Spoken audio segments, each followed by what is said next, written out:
In this project, you'll be making a concert poster, and you'll be making the imagery and illustrations in Adobe Illustrator, so it'll be original artwork. Um, so the poster has to include the band or artist name, the venue, that is the place where the concert is taking place, and the date. You don't have to include stuff like the exact time of the concert, like 8 p.m., 10 p.m., whatever, but you can if you want to. You can include optional information such as the name of the tour, the name of an opening act, or whatever, but I really suggest you keep the type to a minimum and just concentrate on the visuals. So the file size is 11 inches wide and 17 inches high, and you're going to deliver this as a PDF formatted for print. So some advice, first of all, make sketches of your ideas before you go to the computer. It'll make your life much, much easier. So what you're going to do is get a piece of paper and a pencil and draw a box like this ratio here that we see here, and draw several of them, at least 5 or 6 different compositional ideas. Um, of course, pick an artist or music type of music that you really like, that you're really into, that you know a lot about. The imagery and the type should be consistent with the type of music, the type of artist. In other words, for example, a poster for a country artist is not going to look the same as a poster for a jazz concert. Classical music concert poster is not going to look the same as a rock concert, right? So that's, I know that's obvious, but what I'm pointing out here is the look of your poster is part of your message. Okay, so um, consider the title to be an illustration, and I'll show you some examples of what I mean by that. Be creative with the title and the display type. Also, do a Google search and make a poster for an actual concert, either past or future. Don't make up something. Just Google, your artist or your band. Find a place where they played. If your favorite band played somewhere cool 5 years ago, that's fine. It doesn't matter. This could be, you can have the year 2005 or whatever on it. Um, so let's see. So anyway, don't base it on fact. Okay, uh, make it a real venue, a real concert, and of course a real band and real artist. These are some professional examples, and what do I mean by display type? If we look at the bottom left here, Bruno Mars, the name Bruno Mars is display type.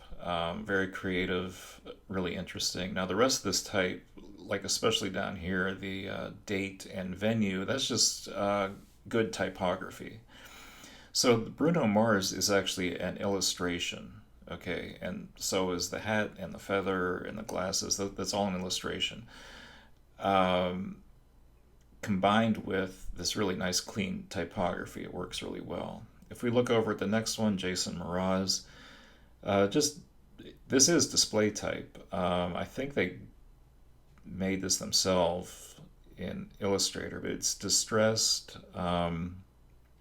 If it's not custom made type, it's type that was modified, like slanted to the right and so on. But like underneath it, the venue and date, that's just good typography. So that's what I mean by this is display type, and this information is just typography.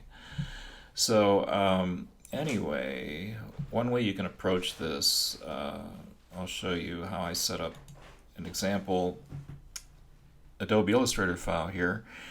This is 11 by 17, and let me show you here. Okay, so choose the print tab.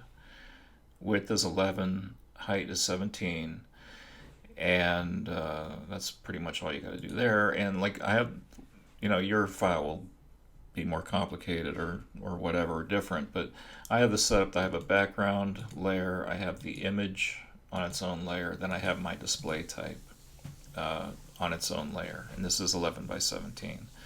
So one way I could do this project, a couple of ways. I could actually make a new layer, and then I could put my venue and date down here if I wanted to. However, manipulating type in Illustrator is a little bit cumbersome compared to InDesign. So what I would suggest is make your imagery, um, in Illustrator, and then in InDesign, I have this 11 by 17 InDesign file. If I show you, what do I got? Documents set up here. Again, 11 by 17, disable facing pages. I have the margin set at 0.25 inches, but that's just to let me know, like, I don't want the type to go outside of that. My image is going to bleed to the edges. So, okay. So anyway, here's my 11 by 17 InDesign file. I got a frame in there. So I will grab my Adobe Illustrator file and just place it right in there. And life is good. InDesign, all Adobe products talk to each other really well. So if I go in here to Adobe Illustrator and I make some changes or add some layers or whatever and save it, I can update it here in InDesign. Okay, so this is editable in InDesign. Anyway, so I got this here. So what I could do is I could make an image layer and a type layer. So let me lock the image layer down, and then here's a type layer I made earlier. So this is just a text box right here. And I can put my date and time and all that other stuff in here in InDesign, and I have lots and lots of control of how to manipulate the type in InDesign. So anyway, after all that's done, what I do is, save it, and then I go File, Export, and I will export this as a PDF for print. Okay, so that's what you're going to do. So I really suggest you import the image into InDesign and do it that way, export it as a PDF for print. Now, alternately, there's no law that says you can do this whole project in Illustrator. You might have some issues doing the finer typography. If you do that, so like I got this done, so let me save it. And what you would do is a save as it's not an export, but it's a save as operation. File, save as, and then I would choose Adobe PDF and then save it. I highly, highly recommend, though, going the InDesign route, because it's, see, oh cool, this, because I saved the file, it didn't update, so, okay, so I had to click that to update it. But anyway, that might not have made sense there. What happened was I manipulated the Illustrator file. When I came back, InDesign was saying, hey, do you want to update this? And I just clicked the little exclamation point, and it updated. Okay, so anyway, I suggest you do it this way. Make your image in Illustrator, place it in InDesign in the correct file size, then export this guy, or in InDesign, export it as a PDF for print. That's really the way to go. All right, so that is that. As always, if you have any questions or comments or whatever, get confused about anything, just send me an email and I'll be glad to help you.